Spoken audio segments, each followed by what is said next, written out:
Assalamualaikum warahmatullahi wabarakatuh. Perkenalkan, nama saya Muhammad Anggi Permana, kelas RC1, Program Studi Manajemen dengan NIM 220068 dengan dosen pengampu Bapak Ade Faisal Mabtuhi SEMM. Di sini saya akan menjelaskan tentang memahami konsep dan strategi manajemen pemasaran. Manajemen pemasaran. Apa itu manajemen pemasaran? Pemahaman dasar tentang proses pemasaran. Di sini ada definisi manajemen pemasaran. Manajemen pemasaran adalah proses perencanaan, pelaksanaan, dan pengawasan kegiatan pemasaran untuk mencapai tujuan organisasi. Terus, komponen utama manajemen pemasaran terdapat 5 utama dalam manajemen pemasaran: riset pasar, pengembangan produk, distribusi, promosi, dan penetapan harga. Selanjutnya, fokus utama manajemen pemasaran adalah memahami kebutuhan dan keinginan konsumen untuk memberikan produk atau layanan yang sesuai. Selanjutnya, konsep inti dalam pemasaran. Memahami elemen dasar yang mendorong pemasaran efektif, yaitu kebutuhan, keinginan, dan permintaan. Kebutuhan merupakan dasar dari semua keinginan manusia, sementara keinginan adalah bentuk spesifik dari kebutuhan yang dipenuhi oleh produk atau layanan.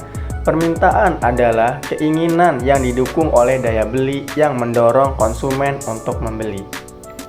Nilai dan kepuasan pelanggan. Nilai adalah perbandingan antara manfaat yang diperoleh pelanggan dari produk dan biaya yang mereka keluarkan. Kepuasan terjadi ketika pelanggan merasa senang setelah menggunakan produk atau layanan yang dapat meningkatkan loyalitas. Selanjutnya, pertukaran dan hubungan. Pertukaran adalah proses di mana satu pihak memberikan produk atau layanan untuk mendapatkan nilai dari pihak lain. Fokus pada pembangunan hubungan jangka panjang dengan pelanggan sangat penting untuk keberlangsungan bisnis. Selanjutnya, pasar. Segmen pasar. Pasar adalah sekumpulan pembeli yang memiliki kebutuhan atau keinginan yang sama. Segmen pasar adalah pembagian pasar menjadi kelompok yang lebih kecil berdasarkan karakteristik tertentu, memungkinkan pemasaran yang lebih terfokus. Baik, selanjutnya orientasi pasar. Orientasi perusahaan terhadap pasar. Analisis berbagai pendekatan dalam memahami pasar.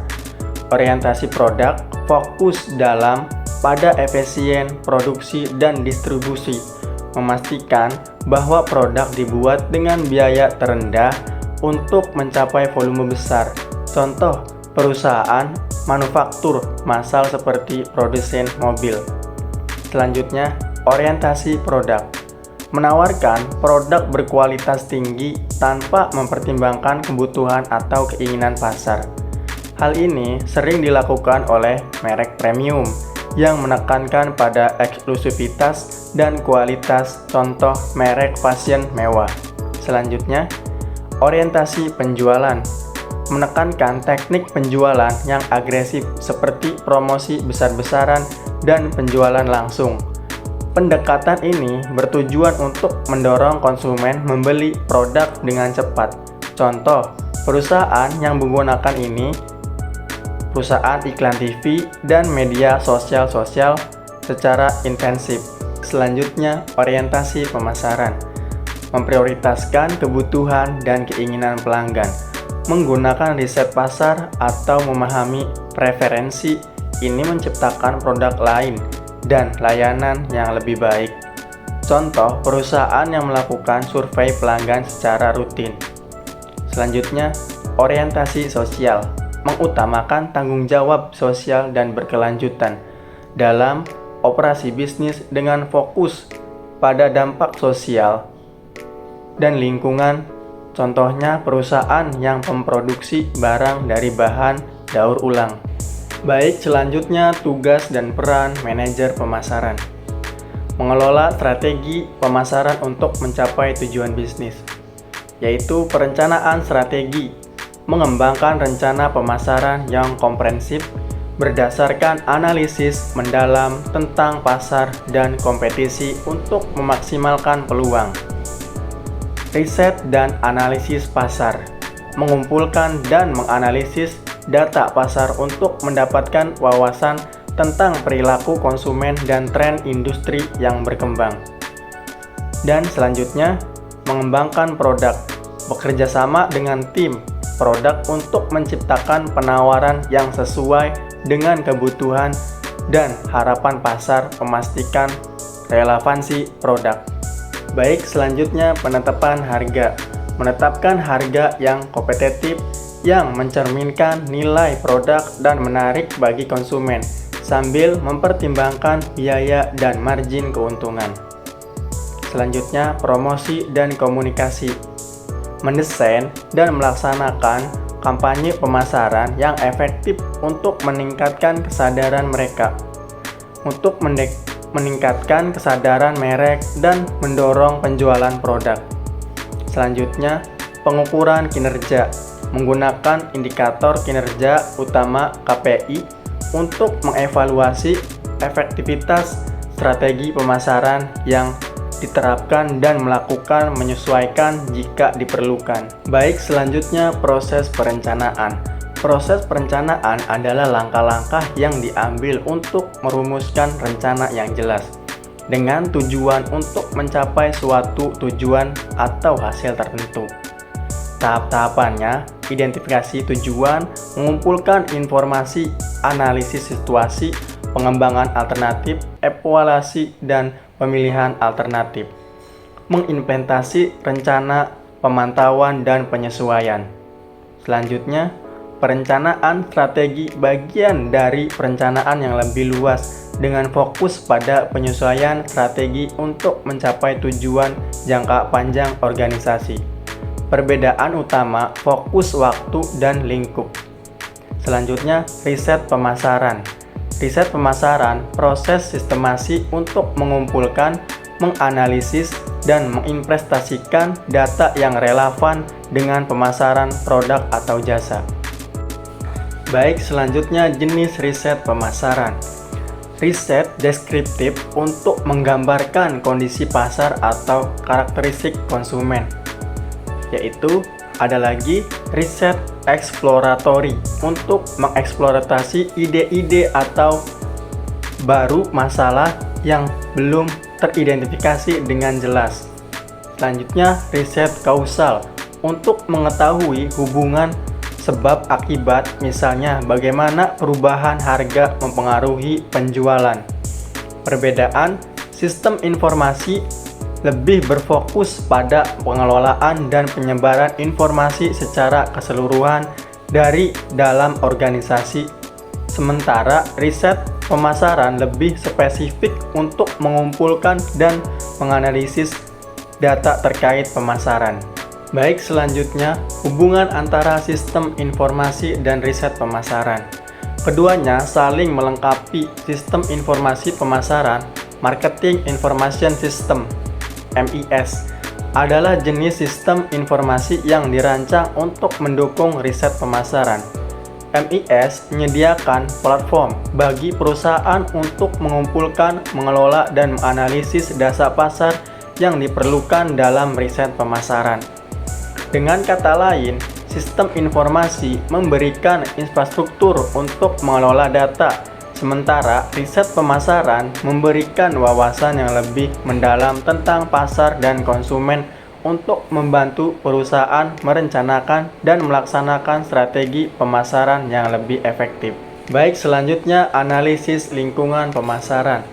Analisis SWOT dan lingkungan pemasaran. Yang pertama, kekuatan. Kekuatan perusahaan berasal dari lingkungan makro dan mikro yang stabil, termasuk memiliki basis pelanggan setia dan teknologi yang maju yang memungkinkan efisien operasional. Yang kedua, kelemahan. Kelemahan dapat muncul dari ketergantungan pada pemasok tertentu dan kurangnya inovasi dalam produk yang dapat menghambat daya saing di pasar.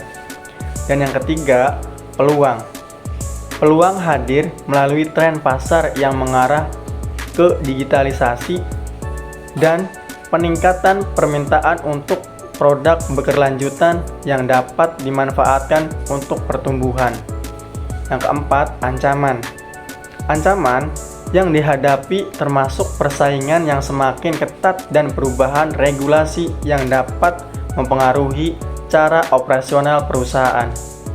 Baik, selanjutnya pasar dan pembelian. Pasar konsumen dan perilaku pembelian memahami dinamika pasar dan proses pembelian konsumen. Di sini ada definisi pasar konsumen.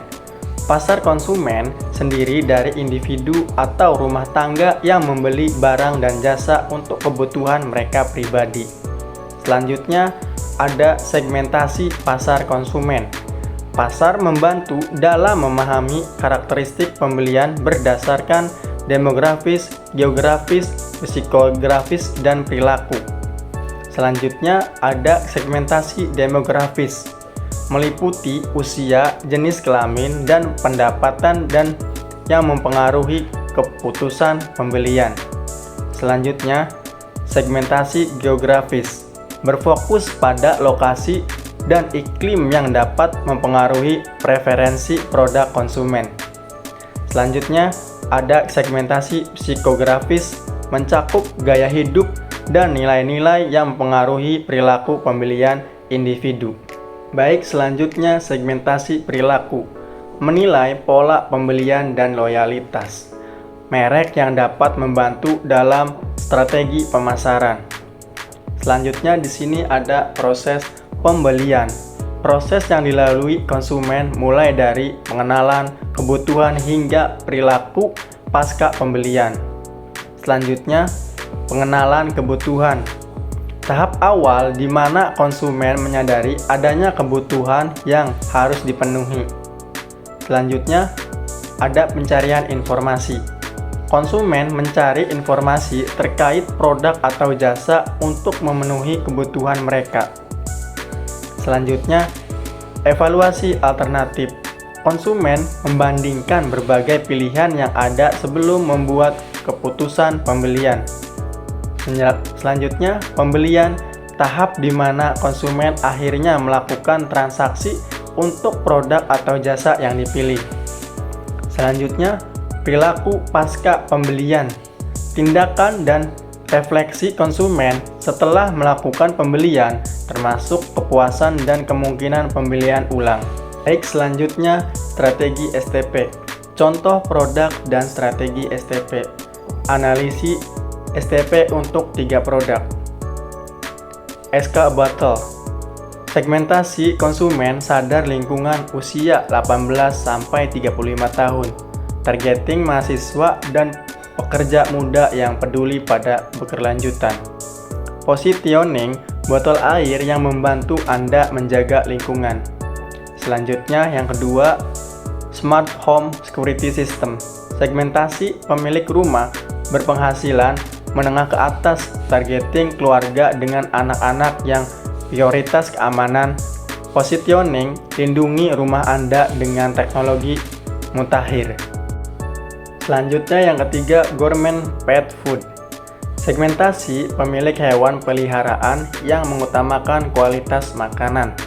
Targeting keluarga kelas atas dengan hewan peliharaan. Positioning, makanan sehat dan bergizi untuk sahabat terbaik Anda. Mungkin itu saja materi yang bisa saya jelaskan. Video ini dibuat dan diposting untuk memenuhi syarat ulangan tengah semester mata kuliah manajemen pemasaran.